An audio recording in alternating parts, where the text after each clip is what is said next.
Hey everybody, I'm Val Dewar for the Sporting News here with several-time IBJJF World Champion and former Bellator middleweight MMA champion Rafael Lovato Jr. as he prepares to take on Giancarlo Bodoni in a grappling bout at 173 on November 15th in Tokyo, Japan.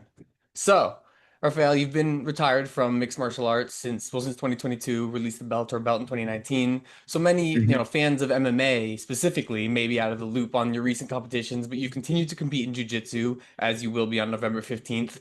How would you describe your style and competition at this stage of your career? Because people evolve over time. Yeah, a lot of experience. The word I like to use is timeless jiu-jitsu. People are very familiar with my style.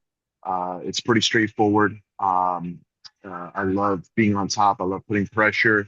But I can play on bottom. I like to wrestle and have a pretty complete game. But I definitely go out there to try to put the person away. That's how I did in my MMA. That's how I've done in all my jiu-jitsu career.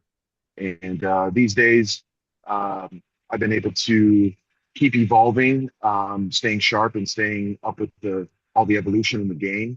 And I think I'm in my best stage, believe it or not, at 42 years old. The experience and the the inspiration, the sense of purpose with having my family and my team and just all these people that have been with me for so long, literally decades, representing all of them just means so much to me, and it gives me a lot of fire. And I'm really excited for this opportunity to face one of the best. Yeah, well, jiu-jitsu is kind of like a gentleman's art. People say, it can be timeless at any size, any age. But you say that you're better than ever. But I did notice that your competitions have tailed off a little bit. You're grappling, competing actively less. I was wondering, has your focus shifted more towards like running your successful gym, obviously out in OKC, to, not your Mhm. own career, but training and inspiring students for the next generation? Yeah, I mean, that's never really changed. I've been running my school full time since I was 25. It's kind of the same routine. The biggest difference nowadays is I have 3-year-old twins, so that's pretty exhausting. So I definitely have to, balance that out and make sure that I'm getting my family time in, and anything that I do competition wise just makes sense. I'm not trying to compete every month like I used to, but a lot of big opportunities are still coming. This is my first, or not actually, it's my second super fight of the year. But I did go on this run of doing some IBJJF major no-gi events, and I was able to win all the titles that I didn't already have. And so that was super cool. So I have been pretty active this last year since the last ADCC. I've stayed pretty busy, and I feel great. It's late in the year, so I'll be excited to get a little rest in after this. But everything's came together really well, and I had a really great camp. A lot of people come and visit, and I also made a quick trip down to Austin and got some training down there too. And everything feels great. Life is great, and I'm just really excited to go back to Japan. Yeah. So speaking of that, you've already grappled the who's who of, world-class BJJ practitioners, such as like as you are yourself, from, Vieira to Craig Jones, Roger Gracie. Now you're up against Giancarlo Bodoni. He won ADCC gold twice in the last 3 years. He's a bit younger than you and like your Mhm. contemporaries, of course, but where do you think his potential, stacks up against legends like yourself and those you've faced before? Oh, he's on his way, definitely. I saw him coming up as a brown belt. He went against one of our kids a couple of times, and I knew he was going to be really good, and I knew he'd be someone that I'd probably end up facing sometime. Kind of surprised it didn't happen sooner, but he was doing 88 at ADCC, and I was doing 99, and he took gold last year. I took silver, so it's a really exciting matchup to get two of the top guys from those two weight classes against each other. Um, but I really appreciate his style, and we've talked a little bit here and there over the years. I've been super respectful, and his jujitsu is he has that timeless game, even though he's young, and he still has a big career ahead of him. He shows a very complete style, very dangerous, and he can do it all. So brought a lot of fire for me into this camp, and I even learned a couple of things from him by watching and studying him. And so uh, the evolution has not stopped, and I'm excited to put it all to the test. Awesome. Yeah, you mentioned competing in Japan again. I was going to ask about the last time you competed in Japan. That was the 2022 Inoki Bombaye card. The Uh, tribute to Antonio Inoki, of course. You're excited to return to Tokyo, of course. You had fun there last time. Man, very much, very much. It just feels like destiny. We were previously scheduled to face each other August 1st in Denver, which was going to be cool because a lot of my friends and family could easily make it there. Me too. And yeah, and that's a short flight from Oklahoma. So now we're going completely across the other side of the world and totally different time of year, but it gave me more time to put together a great camp. And yeah, I have a lot of great memories from my last time there in Japan. That was my first time for that Inoki Bombaye event, and that felt like destiny. I always wanted to fight MMA in Japan, and kind of missed my opportunity. And I thought my MMA career was basically done just because of everything I went through and not being able to get approved by a commission. But of course, Japan doesn't really care. They operate by their own set of Yeah. rules. And I got the opportunity, and I jumped on it. Didn't have too much time to prepare, but I always kind of stayed ready, stay in shape, and I was still training MMA with my guys, my fighters, and it was just a beautiful um, moment for me to be able to put the gloves back on, get back in there, fight one more time, say goodbye on my terms. And I actually took my whole family there, my wife and my kids who were just born. They weren't even 6 months old yet, and got to hold them in the ring after I won, and that was just super super special. So to now go back and face the number one guy now for grappling on this stage is just it's the kind of stuff that we cherish, and I'll carry with me for the rest of my life. I'm very very excited, and these kind of things just give more inspiration and more fuel for the fire. So yeah, it's perfect, man. I can't ask for a better place to do it.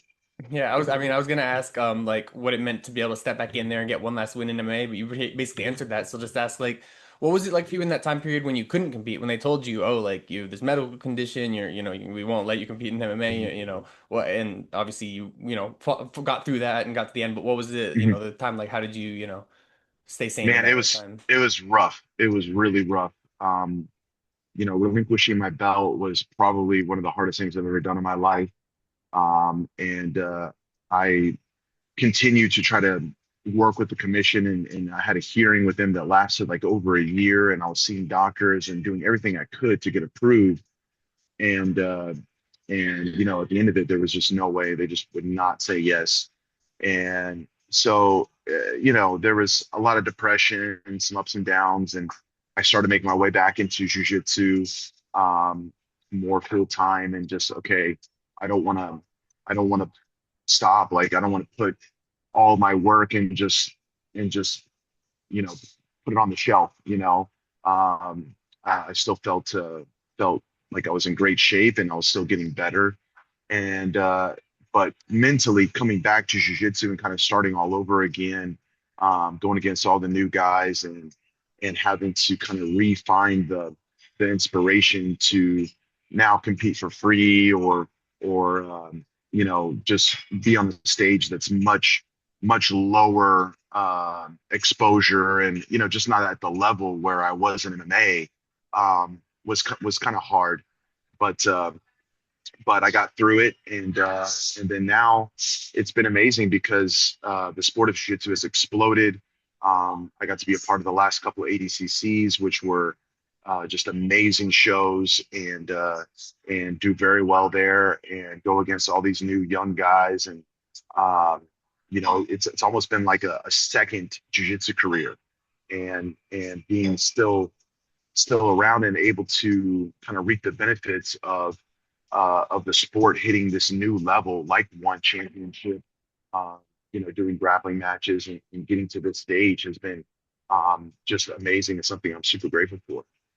Yeah, I have a bunch of questions here about like the state of jiu-jitsu in 2025 for you, but I wanted to ask you one more question about Inoki and Bombay. I wondered if Inoki, meant anything to you coming up in the time period. I mean, he's obviously, one of the pioneering figures of mixed martial arts. Was it, kind of an honor to be on that card? And yeah, what did competing on that, just a specific one of a kind event to honor a legend, Oh, what did that mean to definitely, you? definitely. For them to consider me and think of me to be a part of that show meant a lot. I've always tried to embody like a true martial arts spirit. I've done martial arts my whole life, and for me, it was never about sport or career. It was just like living martial arts and constantly learning, and the competition side of things was just part of being uh, like getting challenged so I can learn and get that much better. And of course, Japan, the culture there, the love for fighting is just on another level. And it was a really special show. The energy was amazing, and they had it all. I mean, it was like insane. The different kind of fights they were doing with the gi top on, like the kimono top, and having full MMA and then kickboxing and all this kind of stuff going on. And it's just amazing, an amazing show, amazing event, and the energy to fight and put on a good show for Inoki and his fans and everyone that he influenced uh, was, I mean, you could really feel it. It was special, and I got to hit one of my favorite moves, the Kimura. Um, I've done it like hundreds of times in jiu-jitsu, and I never got a Kimura in MMA up until that time. And then to finally hit a Kimura and do it in Japan just made it like surreal. Like I just couldn't believe it. Like, wow, that just happened here. It felt like destiny. And now we get to run it back and do it again. Yeah, I mean, obviously it originated from a Japanese guy, but it does feel Yeah. like a submission you would see more in Pride back in the day, like, and doesn't happen that much these days in MMA. It's always one of my favorites too. Um, yeah, and gonna be another hybrid event here on next Sunday for Yeah. you. That'll have a Yeah. crazy crowd. All right, back to in jiu-jitsu. You're one of the most accomplished grapplers from the United States ever, especially in your era. The second American to win IBJJF gold, the first to win Brazilian nationals at black belt. I wondered what you think of the new American talent these days. I mean, such as the Bodoni who you're fighting, but guys even younger like the Rotolo brothers who are coming up now. Man, it's crazy. It's crazy to see the level these kids are hitting at such a young age, and the excitement that they bring to their matches, the game that they play. They're so complete. Like everyone can wrestle. Everyone can play top. Everyone can play bottom. Of course, there's a leg lock evolution as well. Um, it's. I mean, I never imagined it would come this far, and there are a couple of things that I think are getting a little bit lost, like the spirit of martial arts. Um, it can be a little bit more sporty these days, depending on the event and who's a part of it. But you mentioned the Tolos. I mean, they're real martial artists, and I love watching them fight. I'm excited to see Ty. I think it's Ty is on the card.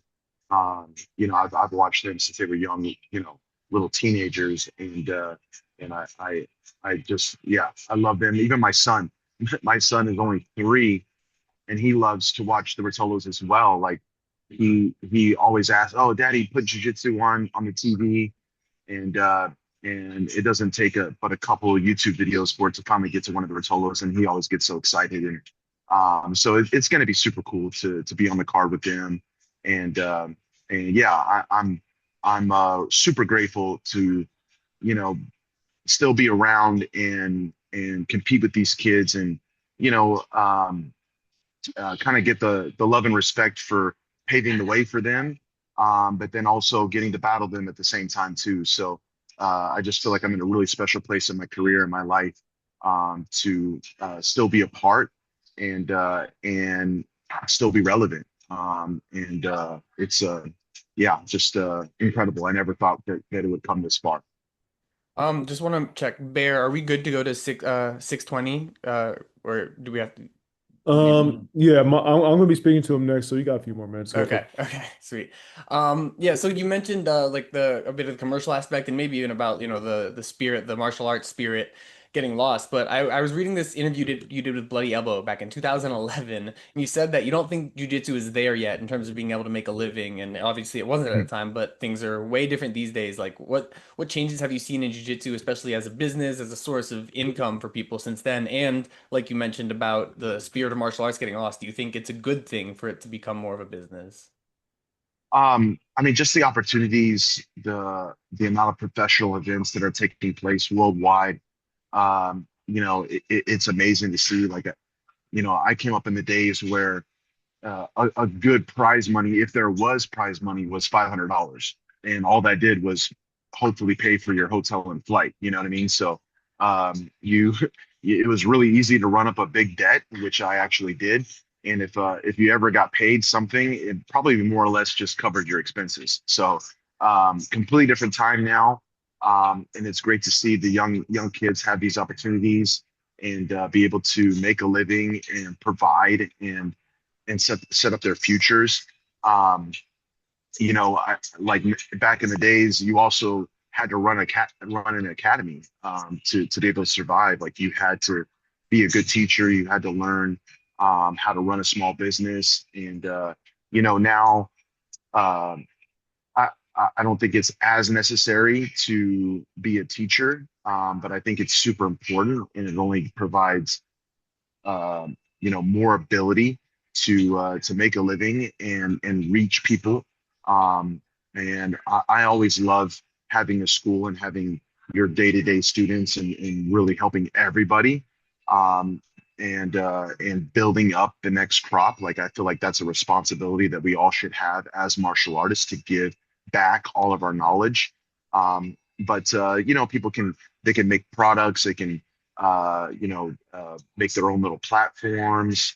You got like someone like BJJ Fanatics who swoops everybody up and helps them sell their products.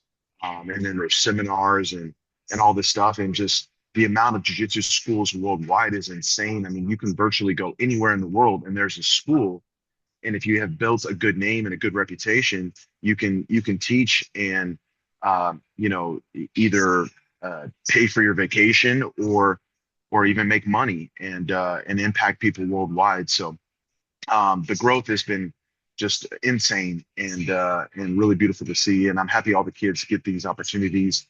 I just hope like that they don't see it just as sport and business, but they see it as an opportunity to make a positive impact and really give back to the next generation and be the best example they can be.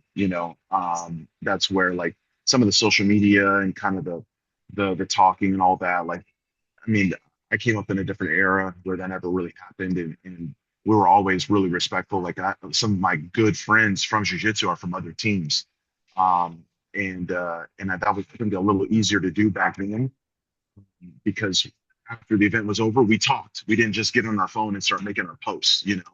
And so just a different time, but it's like I said, it's all positive, and it just gives me more sense of purpose to keep that spirit alive and put out kind of my knowledge and my mindset, hopefully help them and help them be successful. Yeah, well, I love that sentiment, and that jives well with what I wanted to ask you to close things out here, which is just if there's any kids from your school or kids from your school that you think are like the next wave that you really want people to know about to watch for if they're looking for the next stars in jiu-jitsu. Well, the top kids that we have, they're already making a name for themselves. That's Victor Hugo. He's IBJJF double gold world champion. He's performed very well at the CGI event, the recent CGI event.